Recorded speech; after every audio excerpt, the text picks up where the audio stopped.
मान लो यहाँ पर 7 की घात 2 है, यहाँ पर उसकी घात 2 है, उसकी घात 4 है, आपस में गुना हो जाएंगे। वैसे करके देखेंगे तो देखो 7 की घात 2 को मतलब 7 गुना 7, उसकी घात 2, इसका मतलब ये 2 बार आएगा, 7 गुना 7 गुना 7 गुना 7, फिर ये 4 बार आएगा, ये मतलब ये जो है ये 4 बार आएगा, तो मतलब 16 बार आएगा ये, है ना। अब देखो इसमें 4 दूनी 8, 8 दूनी 16, घातें आपस में गुना हुए हैं।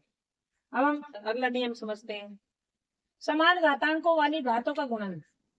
घातांक समान है और उनकी घातों का गुणा कैसे, 2 की घात 3 और 3 की घात 3।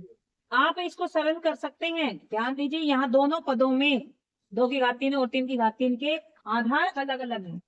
आधार यहाँ पर 2 है, यहाँ पर आधार 3 है, परंतु इनकी घातांक समान है। घातांक मतलब जो ये है, इनकी घात जो है वो समान है, आधार अलग अलग है। तो फिर क्या करेंगे, 2 को 3 बार लिखा, 3 को 3 बार लिखा। आप ऐसे कर सकते हैं, देखो इसमें से 2 ले लिया, इसमें से 3 ले लिया, इसमें से 2 ले लिया, इसमें से 3 ले लिया, यहाँ पर इसमें से 2 ले लिया, इसमें से 3 ले लिया, तो ये 6 आ गया, ये भी 6 आ गया, ये भी 6 आ गया, तो 6 की घात 3 है, इसको ऐसे लिख सकते। अगर घातांक सेम हो, मतलब घात अगर बराबर हो, आधार अलग अलग हो, तो हम आधार में गुणा कर देंगे और घात से लिख देंगे उसके बाद। 2 गुना 3 और इसकी घात 3 ऐसे लिख सकते हैं, 2 3 6, 6 की घात। यहाँ पर 4 की घात 4 है और 3 की घात 4 है, तो 4 गुना 3 उसकी घात 4। अगर आधार अलग अलग हो तो इनको, इसको और इसको गुणा कर दो और उसकी घात 4 कर दो, मतलब 4 गुना 3 और उसकी घात 4, 4 3 12, 12 की घात 4।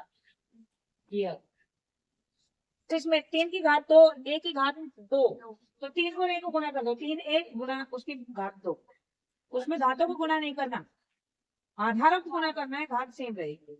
तो इस इधर आ जाएगा 3a की घात 2, इसका उत्तर आ जाएगा।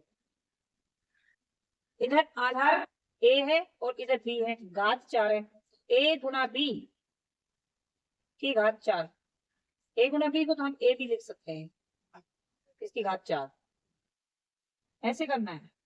ये सोल्व करेंगे हम। निम्नलिखित पदों को घातांक के रूप में लिखो, इसको हम कैसे लिख सकते हैं, वो 2 गुना 3 की घात 5 है, तो इसको हम लिख सकते हैं 2 की घात 5 गुना 3 की घात 5, ये 2 a की घात 4 है, तो इसको लिख देंगे 2 की घात 4 गुना a की घात 4, ये घटा 4 की घात 3 गुना m की घात 3, a की घात m और b की घात m, a गुना b की घात m।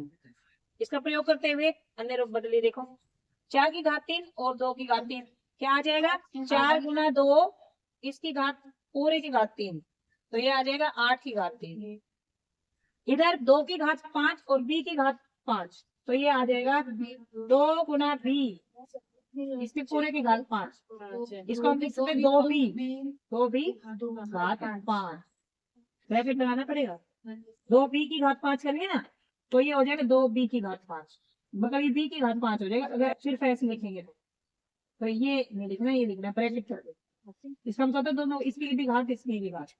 अब इसको लिखेंगे a t की घात 2, अच्छा इसको लिखेंगे 5 गुना बटा 2 और इस पूरे की घात 6, ये आ जाएगा 5 दूनी 10 घटा 10 की घात 6। इसमें ये है घटा 2 और घटा 3, 2 3 6 और घटा घटा होता है जमा, तो जमा का निशान हम लगाए चाहे ना लगाए, नहीं लगा ये छोड़ दो, इसकी घात 4 आ गई, घटा 2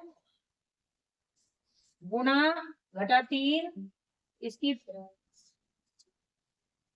पूरा ब्रैकेट और उसकी घात 4, तो ये आ गई 6 की घात 4।